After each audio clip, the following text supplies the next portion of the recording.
No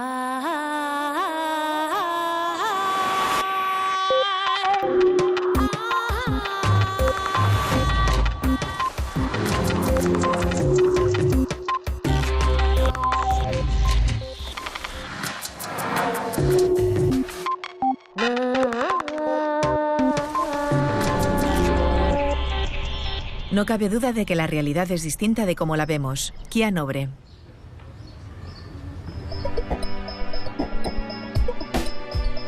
Solemos pensar que nuestra percepción del mundo es mucho más completa de lo que es en realidad.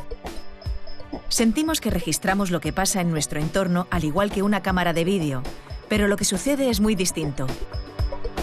Eduard Punset viajó a Mallorca para entrevistar a algunos de los neurocientíficos más destacados del mundo, que se habían reunido en el 11º Congreso Internacional de Neurociencia Cognitiva. En este capítulo de Redes, Kia Nobre, neurocientífica de la Universidad de Oxford, nos explica algunos de los recursos que utiliza el cerebro para hacerse una idea de lo que sucede en su entorno.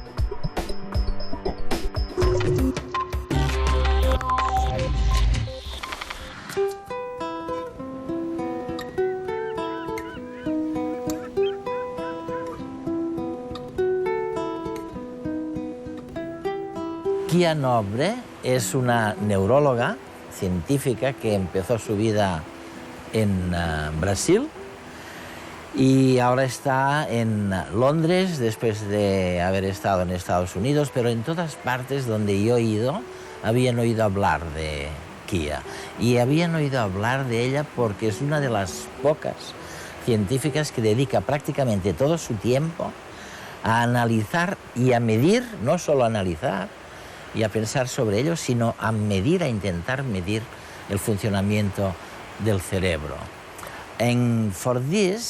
Y por eso Kia, y me corrige si me equivoco, por eso intentas recurrir a los métodos no invasivos, como las imágenes cerebrales por resonancia magnética o los magnetoencefalografías. ¿Qué diablos puedes ver que no verías sin estos métodos? Lo que me interesa, sobre todo, es intentar entender cómo el cerebro es capaz de generar una vida mental tan rica como la nuestra. Entender nuestra cognición. Para hacerlo, intentamos mirar qué ocurre en el cerebro de una persona sana mientras piensa o percibe el mundo. Así que utilizamos varios métodos distintos para intentar descifrar esa actividad mental. Hablemos un poquito del tiempo, de este tiempo que utiliza el cerebro. Y ya sabes, a mí me encantan los fósiles. Tiendo a confiar mucho en el concepto geológico del tiempo. Eso está bien. Estoy acostumbrado a pensar en millones de años, aunque otras personas no. La mayoría de mis amigos son muy impacientes y están pendientes del tiempo todo el rato, cuentan los minutos para llegar a los sitios. Sí. Pero, ¿qué hace realmente el cerebro cuando se enfrenta al problema del tiempo? Quiero decir, ¿se trata de un concepto geológico? ¿Es instantáneo? ¿Es fugaz? Bueno, es un tema muy complicado. Obviamente, creo que el tiempo es un eje fundamental a la hora de organizar nuestras experiencias. Quizás como personas no podamos recurrir tanto a las eras geológicas. Sí. Pero sabemos muy poco sobre cómo está representado el tiempo en el cerebro. Diría que no sabemos prácticamente nada. El marco temporal que yo estudio es en realidad la temporización del pensamiento, cosas como organizar la percepción y las acciones. Esas cosas suceden más rápidamente que una mirada al reloj, en una escala de cientos de milisegundos, en menos de un segundo. Ese campo de estudio en el que intentamos entender la temporización del pensamiento es muy prolífico en estos momentos, pero no tenemos todavía una noción generalmente aceptada de cómo está representada dicha temporización en el cerebro. Y sin embargo, supongo, bueno, Creo que lo que estás diciendo es que la concepción que nuestro cerebro tiene del tiempo, si es que existe algo así, gestiona la forma que tenemos de percibir, de comprender, de comunicar, de hablar. ¿Es así esto? Sí, es muy importante. Como he comentado, creo que la concepción del tiempo es un eje fundamental a la hora de ayudarnos a organizar y ordenar nuestros pensamientos y nuestro comportamiento. Nuestro cerebro no es simplemente un receptáculo que almacena cosas y ordena toda la información que le llega, sino que no cesa de hacer predicciones, proyecciones, y lo hace al dar expectativas de lo que es importante para nosotros, como la identidad, el lugar donde se cumplirán, pero también la temporización. Nuestra actividad cerebral, desde los primeros sistemas existentes, cambia su excitabilidad en función de nuestras expectativas temporales, basándonos en lo que ocurre en cada momento. No siempre lo podemos controlar, no siempre somos conscientes de ello, pero sucede todo el tiempo. Fíjense en cada una de estas imágenes.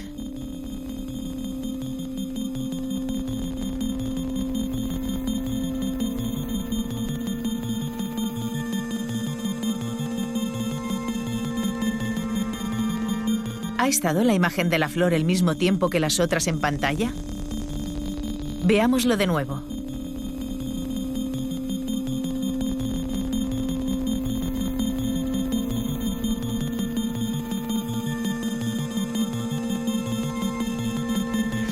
Aunque parezca que la imagen de la flor dura un poco más, en realidad todas duran lo mismo.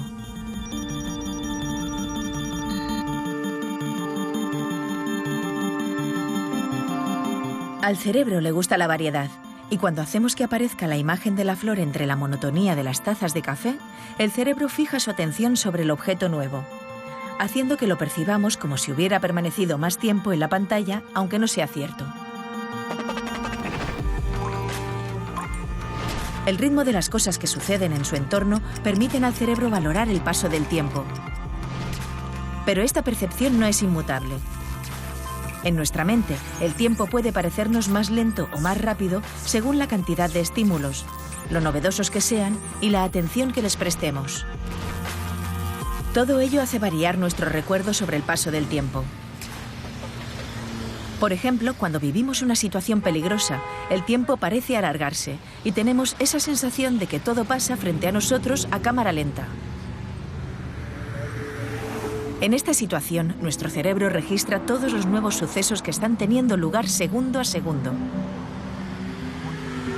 Y como registra más información de lo que sería habitual para ese tiempo dado, tenemos la sensación de que el tiempo se expande.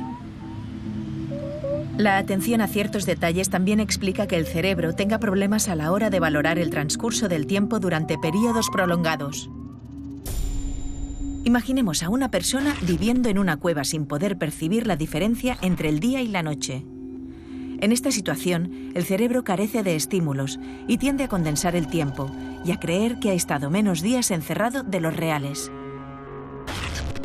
Lo que los investigadores proponen es que cuando un suceso se repite, el cerebro invierte menos en inspeccionarlo y la repetición acostumbra a este, que da por sentado lo que va a ocurrir luego. Mientras que cuando algo nuevo acontece, el cerebro no tiene cómo predecir qué pasará y se disparan las señales de alarma para que se ponga en actividad y aprenda de la situación.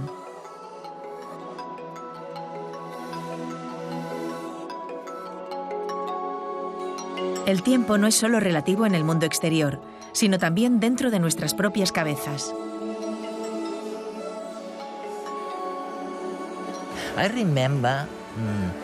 Una vez, mientras reflexionaba sobre la parte útil del tiempo, me acordé de Eagleman, con quien has trabajado, lo sé. Él estuvo en redes también hace algunos años. Recuerdo algo que todo el mundo siente o percibe, y es que cuando te sientes amenazado por algo terrible como un accidente, cuando vas a morir, a no ser que ocurra algo, incluso cuando recuerdas eso, Incluso cuando te acuerdas de este tiempo, resulta que el tiempo va mucho más despacio. ¿Qué puedes contarme al respecto? ¿Cómo es posible? Bueno, que creo que David Eagleman es la persona que ha realizado los estudios más divertidos y disparatados sobre el puenting. No sé si te lo ha comentado, este tipo de cosas. Es cierto que cuando centramos nuestra atención en algo, cuando nos sucede algo amenazador y nos sentimos motivados para buscar qué ha pasado, estas cosas cambian nuestra percepción del tiempo.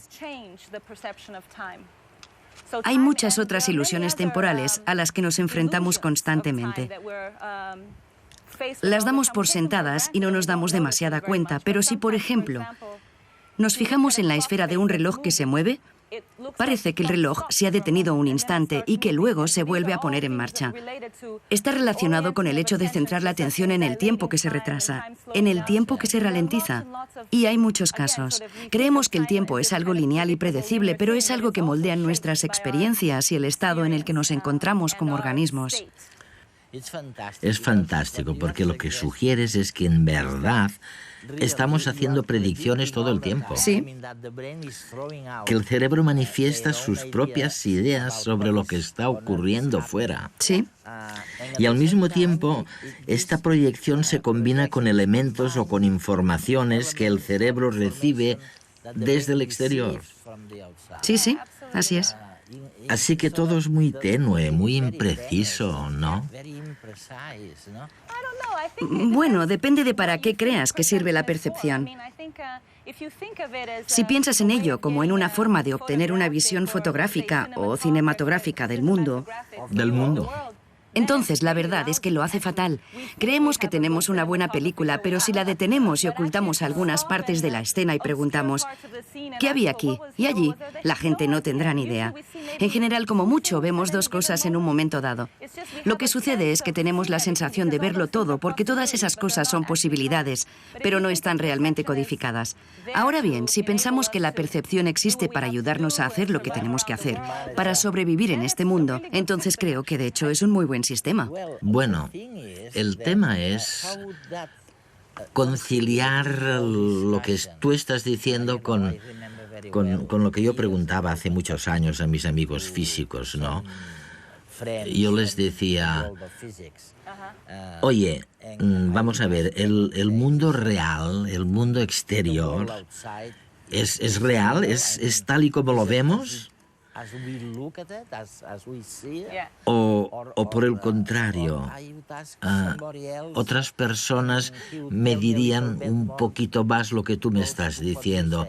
No es exactamente lo mismo porque la realidad es diferente, ¿no? Sí, no cabe duda de que la realidad es distinta de cómo la vemos. Cuando empecé en esta profesión era 100% materialista y de hecho sigo pensando que el cerebro nos dice muchas cosas sobre nuestro comportamiento.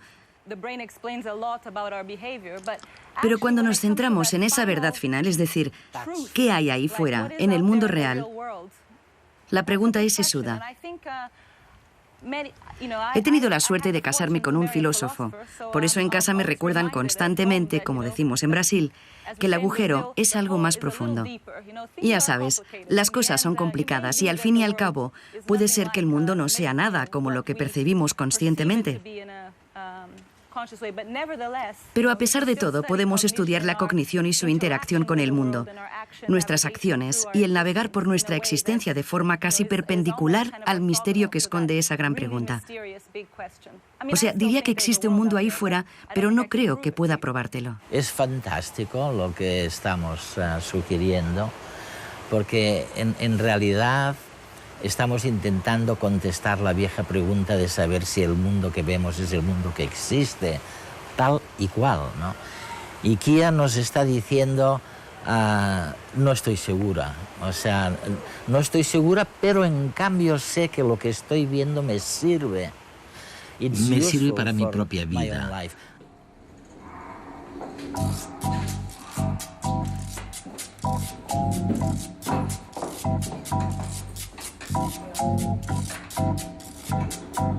Nuestra idea sobre el funcionamiento del cerebro ha variado, Desde considerarlo un espejo donde el mundo exterior se refleja a cada instante, a verlo como el creador de la realidad, adelantándose a lo que pasa alrededor. ¿Qué pasa? Por ejemplo, Carlos no puede evitar lanzar hipótesis y proyectarse en el futuro. ¿Se caerá el ascensor? ¿Llegaré a tiempo a la cita? El cerebro está constantemente adelantándose a lo que está ocurriendo.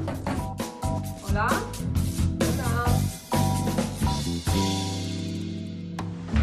Por su parte, Marta se ha arreglado y ha preparado la cena.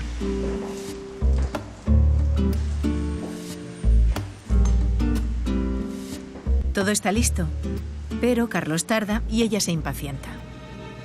Antes de que llegue Carlos, el cerebro de su chica ha tenido tiempo de pensar en las más remotas posibilidades. ¿Habrá tenido un accidente? ¿Se retrasa demasiado? ¿O no? ¿Lo mismo está con otra? No sé. Prefiero no pensarlo.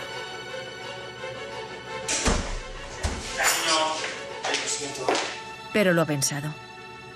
¿Dónde te habías metido? Y ahora que tiene a Carlos frente a ella, no puede evitar el notar ese nuevo aroma. ¿Cómo parece más desaliñado y nervioso que de costumbre? ¿Y esos cabellos en su camisa? Ya no le quedan dudas. Carlos ha estado con otra. ¿Cenamos? Nuestra atención es selectiva y amplifica o filtra la información que le llega del mundo exterior conforme a nuestros propios propósitos y deseos, creando hipótesis del mundo que, junto a las memorias que retenemos en nuestro interior, guían y manipulan la información sensorial para crear nuestra realidad particular. La percepción de la realidad es una construcción de la mente. La eterna pregunta sigue aún sin respuesta. ¿Conocemos la realidad o solamente pensamos en ella? Nuestra mente es el umbral entre el mundo físico y nuestro particular mundo de pensamientos.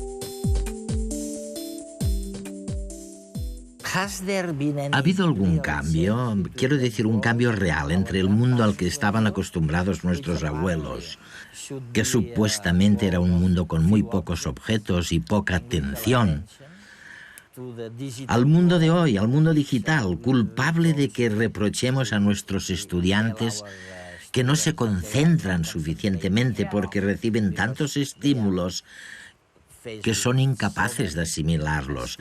Quiero decir, ese mundo era menos vacío que el mundo actual. Creo que el mundo ha cambiado. Hay algunos estudios de colegas míos de distintos países que ponen de manifiesto que aun cuando el mundo es un lugar cada vez más ajetreado y caótico, los niños, al jugar a los videojuegos y consolas, también se concentran mejor.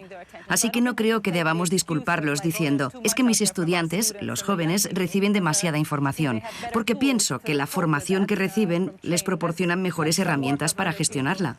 Recuerdo siempre la camiseta de un pedagogo amigo americano que decía, decía, mamá, no es que tenga un déficit de atención, es que no me interesa. Sí, exactamente. Creo que tiene mucho que ver con eso. No me interesa lo que estás diciendo. Claro. Creo que las cosas han cambiado, pero quizás lo veo así por mi edad, porque estoy en esa etapa de la vida en la que a uno le empiezan a molestar los cambios. Me parece que la gente evita pensar mucho, pensar en silencio. Leer algo de principio a fin. Huyen del mundo real. Creo que sí, no lo sé, quizás a la gente le da miedo pensar, le da miedo reflexionar sobre los grandes misterios de la vida. Espero que no.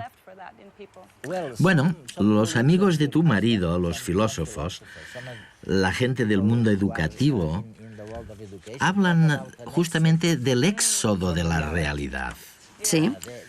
Dicen que la gente se aleja de la realidad porque lo cierto es que resulta muy aburrida. Me temo que se trata más de un éxodo de la mente que de una huida de la realidad. No me preocupa demasiado la realidad en ese sentido. Pienso que la gente debería volver a prestar atención a su mente y quizás a otras partes también. ¿Cómo se puede vivir sin reflexionar sobre esos grandes misterios de nuestro tiempo? No entiendo cómo a la gente ya no le interesan esas cosas. Yo no pude estar ni un día sin pensar cosas como, ¿por qué pienso? ¿Por qué? ¿Qué estoy viviendo? ¿Por qué me siento así?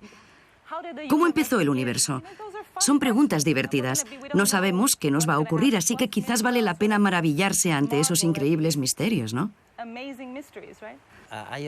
Siempre he pensado que infravaloramos el grado en el que las emociones o el impacto de una situación especial pueden influir en el tiempo e influir en la memoria a largo plazo. Quiero decir, ¿solo guardas en la memoria aquello que fue importante, destacable, algo importante? O destacable, memorable. Es cierto, es la otra cara. Igual que decíamos que la percepción no es una película, tampoco la memoria es un archivo cinematográfico. Quiero decir que la memoria es un conjunto de cosas que tú elegiste del entorno porque en su día te resultaron interesantes o útiles. Nuestra experiencia es ese círculo entre percepción, acción, memoria, guiar la percepción, realizar una acción y guardar un recuerdo. Es un círculo de influencias mutuas y los recuerdos cambian constantemente nuestra forma de percibir el mundo. Después, solo elegimos aquella parte del mundo que nos resulta relevante, la conservamos en la memoria y esto cambia nuestra forma de percibir el mundo y se supone que se repite en este, esperemos, círculo virtuoso y no vicioso. ¿Y qué es lo que nos lleva a elegir un recuerdo en particular y no otro? ¿Cómo funciona? ¿Cuál es el papel? Creo que tú lo llamas atención selectiva. Sí. Creo que es una interacción entre varios aspectos. Posiblemente uno tenga que ver con nuestro aprendizaje. Por un lado, cuando estamos en una situación en la que nos hemos planteado un objetivo o una tarea, nuestro cerebro prepara todo lo que es relevante para el desempeño de dicha tarea. De modo que ahí fuera aparecerá todo lo que tenga que ver con esta y tendrá ventaja. Llamamos a esto enfoque de arriba abajo, es decir, nuestra voluntad se proyecta sobre la tarea y sobre nuestra percepción. Por otro lado, es obvio que la evolución también es otro largo proceso de aprendizaje que llevamos codificado. La sensibilidad ante cosas que potencialmente pueden resultarnos relevantes. Señales que hay ahí fuera, por ejemplo, cualquier cosa muy ruidosa, brillante, que se mueva deprisa hacia nosotros. Todo eso lo procesamos inmediatamente. Así que es una interacción entre lo que queremos y aquello a lo que tenemos que reaccionar por nuestra propia evolución, tal y como está codificado en nuestro sistema perceptivo.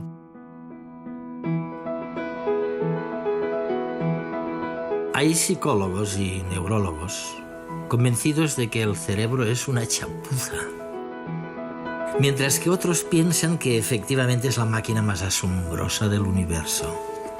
¿Y dónde está la verdad?, se preguntarán ustedes. ¿En medio?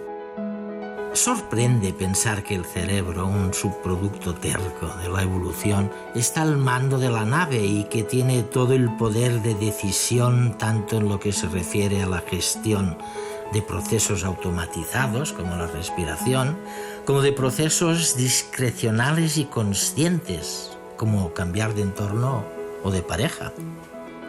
A juzgar por nuestra historia evolutiva, diríamos que el cerebro, es un buen director, pero no nos engañemos. Estamos demasiado convencidos de que la percepción que tenemos del mundo exterior es siempre la correcta.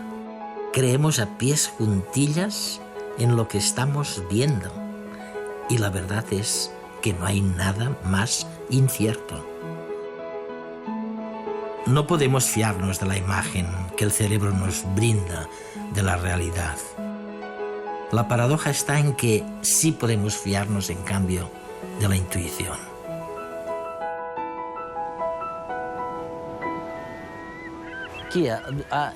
Cuando mis amigos me preguntan algo preocupados, si tienen que confiar en su intuición o si por el contrario tienen que analizar cada situación antes de tomar una decisión, tiendo a decirles que se olviden de la razón y que se dejen llevar por la intuición, porque la intuición es una fuente de conocimiento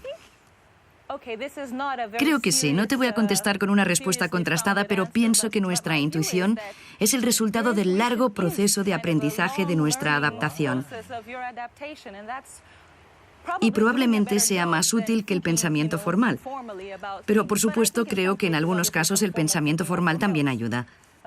En algunas situaciones, por ejemplo, si te preocupa tener que resolver un examen de lógica, seguramente tendrás que aplicar un pensamiento racional. No obstante, creo que en la mayoría de los casos estamos inconscientemente muy bien preparados para enfrentarnos y reaccionar ante las distintas opciones y oportunidades, porque tenemos un conjunto de recuerdos que nos permiten optimizar nuestro comportamiento en cada momento.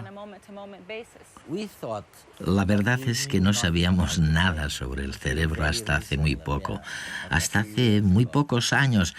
Y ahora de repente tenemos la sensación de que estamos descubriendo un mundo nuevo, ¿sabes? De que estamos recibiendo algunas pistas que quizás nos digan por qué somos como somos. ¿Es así como lo ves? Sí, creo que es un auténtico privilegio vivir en una época en la que las tecnologías nos permiten analizar esos principios, desde el cerebro hasta el comportamiento. No creo que sepamos tanto como a veces nos quieren hacer creer en los medios de comunicación o los periódicos. A veces pensamos, aquí está el centro del cerebro o allí. Algunos, como yo misma, pensamos que el cerebro no funciona así en absoluto, sino que creemos que el sistema es mucho más dinámico, por lo que creo que todavía tenemos mucho que aprender. Lo que sí es cierto es que ahora disponemos de algunas herramientas que nos permiten adentrarnos en el cerebro humano sin tener que recurrir a personas que enferman o sufren un ictus. Por eso creo que estamos viviendo un tiempo con muchas posibilidades. Pero espero que nos ayude a plantear más preguntas en lugar de darnos soluciones fáciles, porque sería muy aburrido.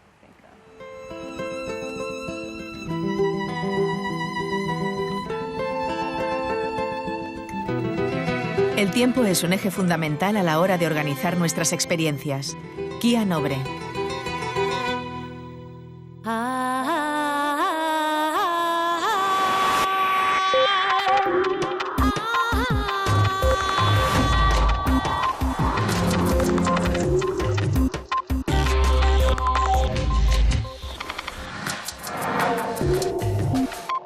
No.